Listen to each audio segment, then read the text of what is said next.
Back to एनजी कॉन academy students. और हमारा जो नेक्स्ट टॉपिक है वो है एक्सेलरेशन से रिलेटेड।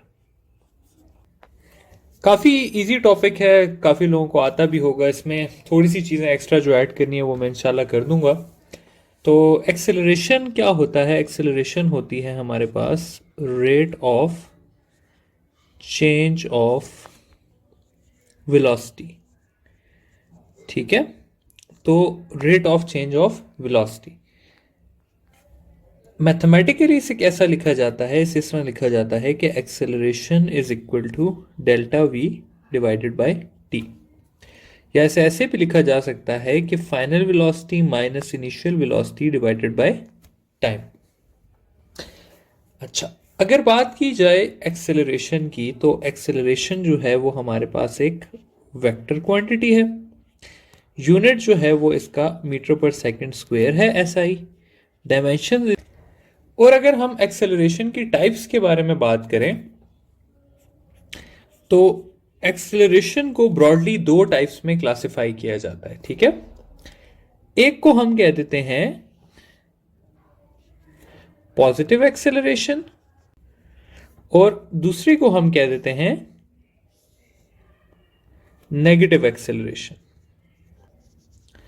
पॉजिटिव एक्सेलरेशन को हम सिंपली एक्सेलरेशन भी कह देते हैं और नेगेटिव एक्सेलरेशन को कभी कभी डीसेलरेशन का नाम भी दिया जाता है। पॉजिटिव एक्सेलरेशन कब होती है? जब हमारे पास फाइनल वेलोसिटी जो है वो इनिशियल वेलोसिटी से ज्यादा हो, या मैं कहूंगा कि बॉडी की वेलोसिटी क्या कर रही हो, इंक्रीज कर रही हो। ठीक है, नेगेटिव एक्सेलरेशन कब होती है? जब हमारे पास फाइनल वेलोसिटी इनिशियल वेलोसिटी से कम हो, या इसको ऐसे भी लिखा जा सकता है कि वेलोसिटी जो है बॉडी की वो क्या कर रही हो, डिक्रीज कर रही हो। ठीक है, इसको ऐसा कंसिडर किया जा सकता है जैसे बॉडी, अगर गाड़ी जा रही है तो उसमें हम एक्सेलरेटर दबा रहे हैं, और इसको ऐसे कंसिडर किया जा सकता है जैसे अगर गाड़ी जा रही है और हम उसकी ब्रेक प्रेस कर रहे हैं। ठीक है, तो अगर कोई चीज रेस्ट की तरफ आ रही हो तो उसको हम कहते हैं इसके पास नेगेटिव एक्सेलरेशन है या डीसेलरेशन है, और कोई चीज अगर स्पीड पकड़ रही हो तो उसको कहा जाता है इसके पास पॉजिटिव एक्सेलरेशन है। अच्छा, नेक्स्ट चीज हम बात कर लेते हैं जरा सी एक्सेलरेशन के डायरेक्शन की। और मेरी आदत है कि मैं एक्सेलरेशन के साथ डिस्प्लेसमेंट और वेलोसिटी को भी लास्ट में डिस्कस करता हूं। ठीक है, क्योंकि इससे सवाल आते हैं। अच्छा, एक्सेलरेशन के डायरेक्शन के लिए हम इस तरह करते हैं कि हम बॉडी को कंसिडर कर लेते हैं वाइट कलर में, कि बॉडी जा रही है वाइट कलर से। येलो जो है वो है उसकी डिस्प्लेसमेंट का डायरेक्शन, ब्लू जो है वो है वेलोसिटी, और पर्पल जो है वो है एक्सेलरेशन। तो अगर जो है वो बॉडी जा रही है इस डायरेक्शन में और उसकी वेलोसिटी जो है वो इंक्रीज कर रही है, यानी कि वो स्पीड पकड़ रही है, तो डिस्प्लेसमेंट का डायरेक्शन होगा जिस तरफ बॉडी जा रही है, वेलोसिटी का डायरेक्शन होगा जिस तरफ बॉडी जा रही है, और एक्सेलरेशन का डायरेक्शन भी उसी तरफ होगा जिस तरफ की बॉडी जा रही है। इसके बरक्स अगर बात की जाए और कहा जाए कि एक बॉडी जा रही है इस तरफ लेकिन वो ब्रेक लगा रही है, यानी कि उसकी वेलोसिटी क्या कर रही है, डिक्रीज कर रही है, तो फिर क्या होगा कि डिस्प्लेसमेंट का डायरेक्शन होगा इसी तरफ, वेलोसिटी भी होगी इन डायरेक्शन ऑफ डिस्प्लेसमेंट, लेकिन एक्सेलरेशन जो है वो इनके ऑपोजिट हो जाएगी। ठीक है, तो इसलिए कहा जाता है कि जब बॉडी एक्सेलरेट कर रही हो तो एक्सेलरेशन और वेलोसिटी जो है वो एक दूसरे के सेम डायरेक्शन में होती हैं, पैरेलल होती हैं। और इसीलिए कहा जाता है कि जब बॉडी डीसेलरेट कर रही हो तो एक्सेलरेशन और वेलोसिटी जो है वो एक दूसरे के एंटी पैरेलल होती हैं। अब ये बात समझने के बाद हम एक एमसीक्यू डिस्कस कर लेते हैं। ठीक है, एमसीक्यू कुछ इस तरह से है कि the velocity and acceleration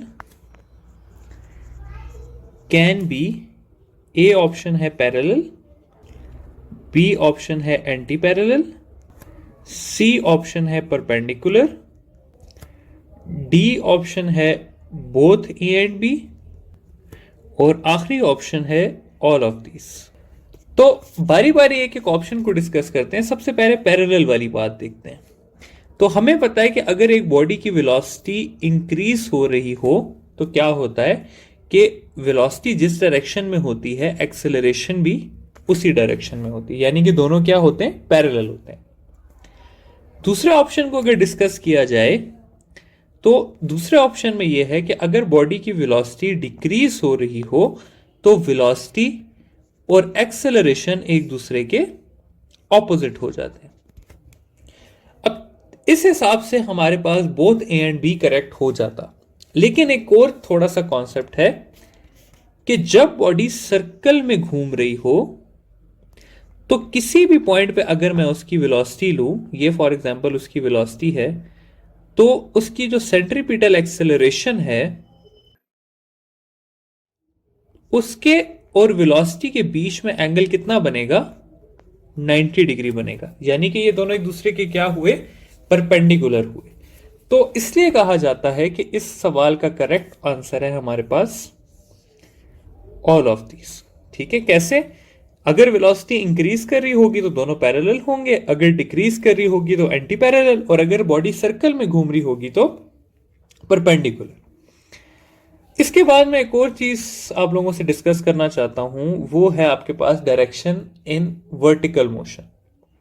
vertical motion कैसे कहता हूं, इस तरह से कि एक बॉडी जो है उसको मैं ऊपर फेंकता हूं। ठीक है, बॉडी का कलर हमने व्हाइट रखा था तो व्हाइट से ही बना लेते हैं। एक बॉल है, उसे मैंने ऊपर फेंका, वो ऊपर गई और फिर वो वापस नीचे फॉल की। ड्यूरिंग इट्स पाथ मैं ये सवाल करता हूं कि how many times displacement, velocity और एक्सेलरेशन चेंजेस इट्स डायरेक्शन। ठीक है, ये सवाल है।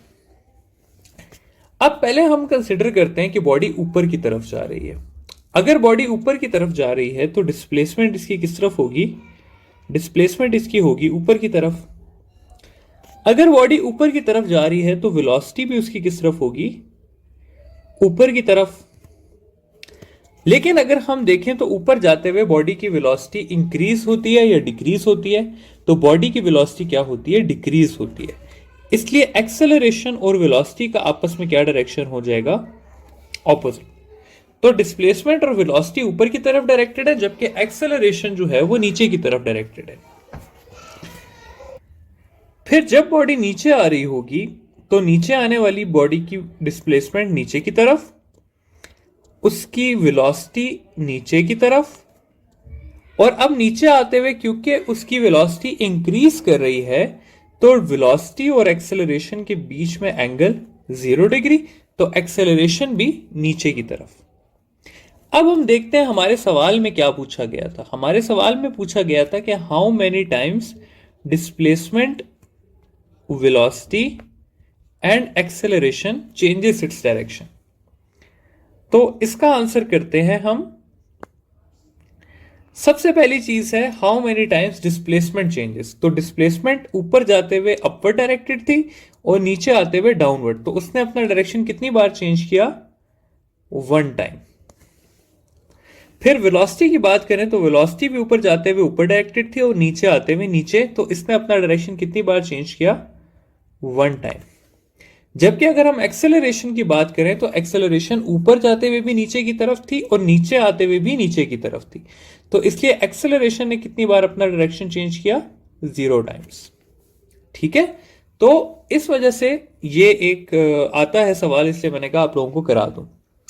फर्दर जाते हैं हम एक्सेलरेशन की टाइप्स पे। तो एक्सेलरेशन जो है वो जिस तरह हमने वेलोसिटी की टाइप्स बनाई थी तो उसमें एक्सेलरेशन की भी टाइप्स हैं, जिसमें सबसे पहली टाइप आ जाती है यूनिफॉर्म एक्सेलरेशन। अच्छा जी, तो यूनिफॉर्म एक्सेलरेशन के बारे में कहा जाता है कि when acceleration of a body remains constant, तो बॉडी को कहा जाता है कि बॉडी किससे जा रही है, यूनिफॉर्म एक्सेलरेशन से जा रही है। यूनिफॉर्म एक्सेलरेशन से जाने के लिए मैं दो सवाल लिखता हूं जिससे आप लोगों का कॉन्सेप्ट काफी क्लियर हो जाएगा कि a body moving with a uniform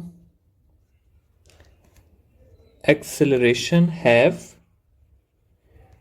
option है आपके पास uniform velocity, variable velocity, zero velocity,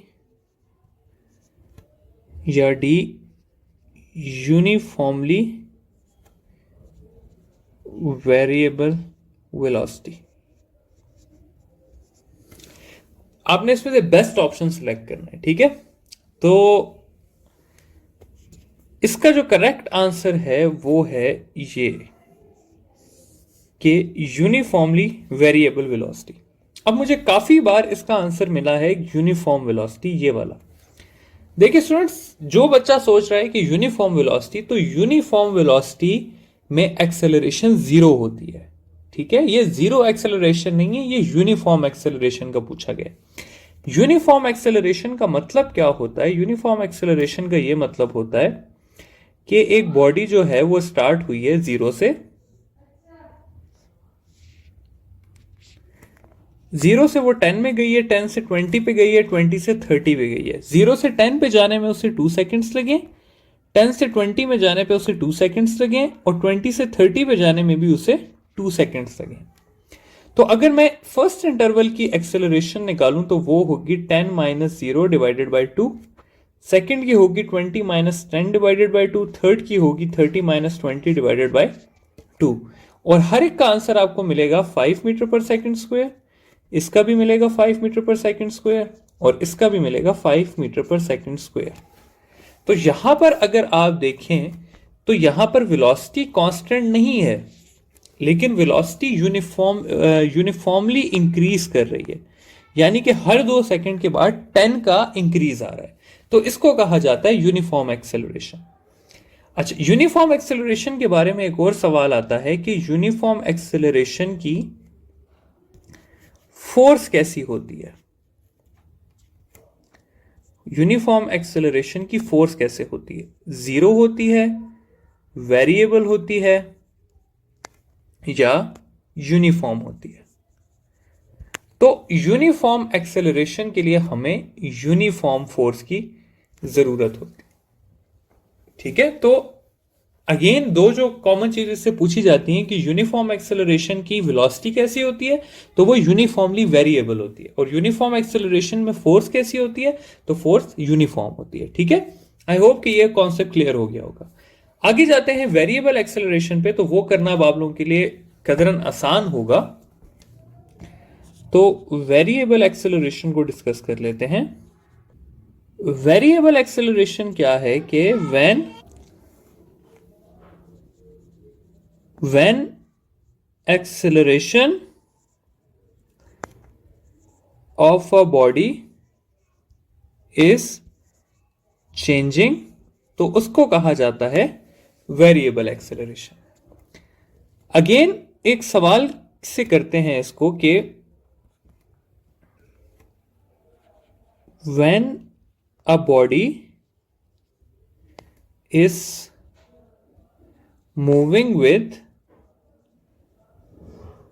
variable acceleration, it have uniform velocity, variable velocity,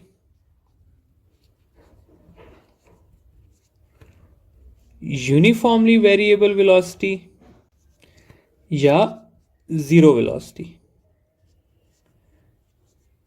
तो इसका क्या आंसर होगा? अब इसमें आंसर होगा हमारे पास वेरिएबल वेलोसिटी। अच्छा, अब इसको किस तरह से हम समझाऊंगा, इसको इस तरह से समझाया जा सकता है कि एक बॉडी जाती है 0 से, वो जाती है 10 पे, फिर वो अगले 2 सेकंड्स में जाती है 50 पे, फिर वो नेक्स्ट 2 सेकंड में आ जाती है 30 पे। तो अगर आप इनकी एक्सेलरेशन फाइंड करें तो इसका आ जाएगा 10 माइनस 0/2, तो ये हो जाएगा 5। अगर यहां पे बात करें तो 50 माइनस 10 डिवाइडेड बाई 2, तो ये हो जाएगा 20 मीटर पर सेकंड स्क्वायर। फिर आगे करें तो हो जाएगा 30 माइनस 50/2, तो ये हो जाएगा माइनस 10 मीटर पर सेकंड स्क्वायर। तो देखें यहां पर 5 है, यहां पर 20 है, यहां पर -10 है, ठीक है। जबकि अगर आप पिछले में देखें तो यहां पर भी 5 है, यहां पर भी 5 है, यहां पर भी 5 है, ठीक है। तो इस तरह से हम कहते हैं कि ये यूनिफॉर्मली है और ये वेरिएबल है। आखिरी चीज जो वही हमने वेरिएबल में की थी कि वेरिएबल की फोर्स को देख लेते हैं। तो वेरिएबल एक्सेलरेशन के लिए हमें वेरिएबल फोर्स रिक्वायर्ड होती है और यूनिफॉर्म एक्सेलरेशन के लिए हमें यूनिफॉर्म फोर्स रिक्वायर्ड होती है। लास्ट एक्सेलरेशन की टाइप में हमारे पास है इंस्टेंटेनियस एक्सेलरेशन। अगेन एक less important topic. Instantaneous acceleration वही बात जिस तरह हमने वेलोसिटी में की थी कि एक्सेलरेशन ऑफ एन इंस्टेंट, ठीक है। एक लम्हे की एक्सेलरेशन को क्या कहा जाता है? इंस्टेंटेनियस एक्सेलरेशन कहा जाता है। और इंस्टेंटेनियस एक्सेलरेशन की जो इक्वेशन बनती है वो ये बनती है कि एक्सेलरेशन लिमिट हम लगा देते हैं कि टाइम 0 की तरफ जा रहा है और वही delta we by delta T. तो ये हो गई इंस्टेंटेनियस एक्सेलरेशन और एक्सेलरेशन का टॉपिक एंड को हो गया। चलें, थैंक यू।